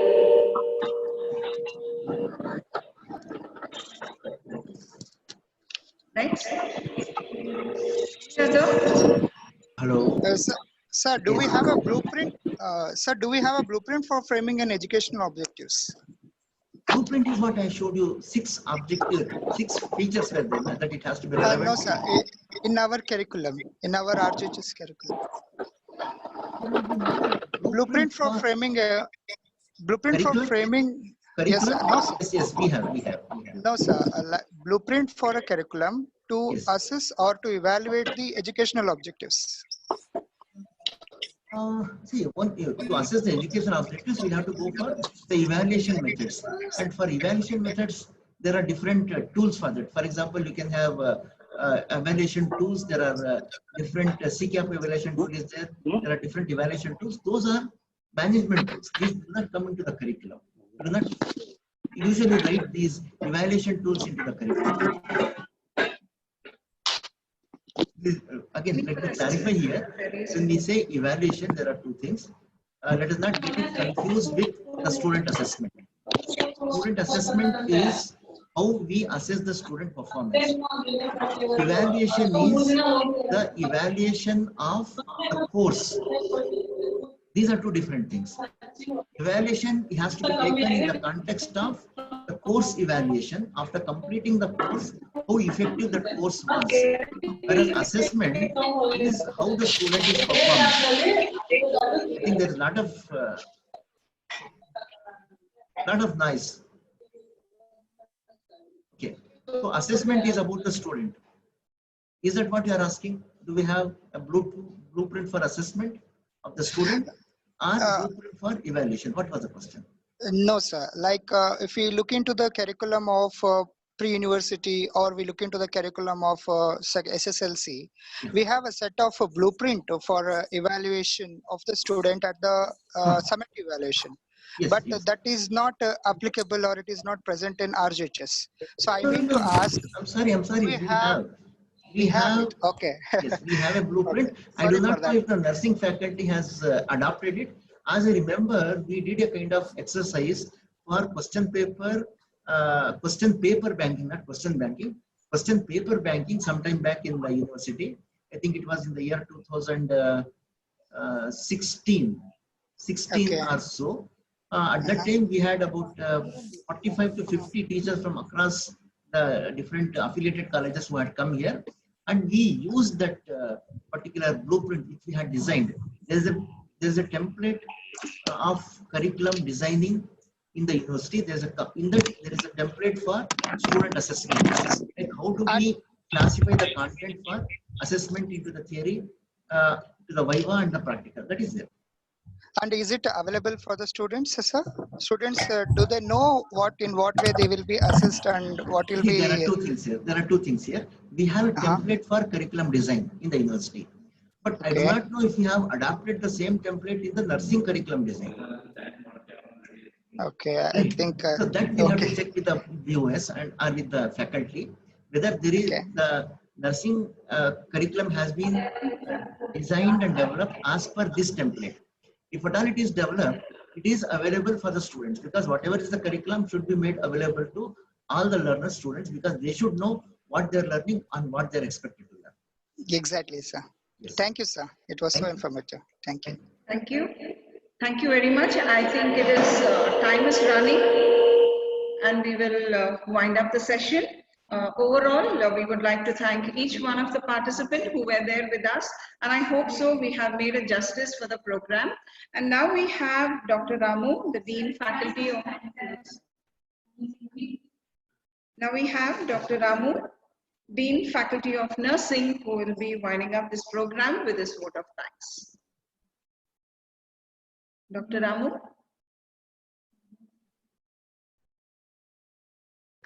Hello. Hello. Can you hear me? Yeah, you are audible. Yes. Namaste, sir. Namaste, all of you. Very good afternoon. It was a really excellent webinar. Excellent webinar. Thank you so much for that. And this webinar today was inaugurated by our Vice Chancellor of Rajiv Gandhi University, Dr. Sachidananda, sir. On behalf of nursing fraternity, I thank you so much, sir, for inaugurating this today's webinar, which was conducted by Devarajars Nursing College. Thank you, sir, Dr. Sachidananda, sir. And next, I would like to say thanks to today's resource person, Dr. Munir Ahmed, Director, Rajiv Gandhi University of Health Sciences. Sir, Dr. Munir Ahmed, this was excellent, super excellent presentation you have given. And not only for the students, even for the professors and the principals of nursing college. It was very, very useful, sir. Thank you so much on behalf of nursing fraternity. Wholeheartedly, thank you so much, sir. Your PPT is excellent. And more than that, you have cleared all the doubts of the participants. That's very nice. And the next one, thank you so much, Devarajars faculty, my friends, Dr. Vijay Lakshmi, principal, my friend, Dr. Professor Minerva, faculty, students and management of Devaraj Nursing College. Thank you so much.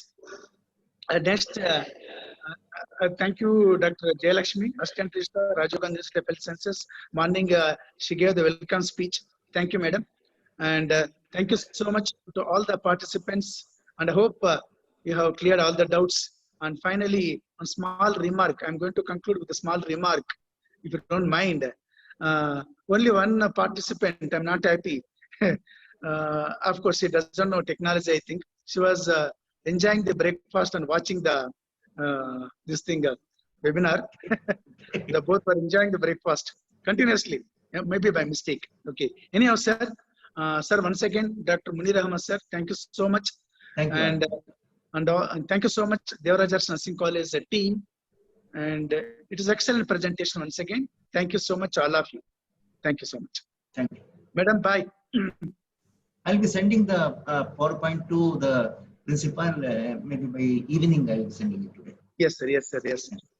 Thank you, sir. Thank you. Thank you, sir. Thank you. Thank you so much, sir. Thank you, sir.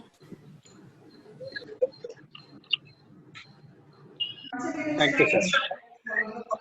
you, ma'am. Thank you, sir. Thank you, ma'am.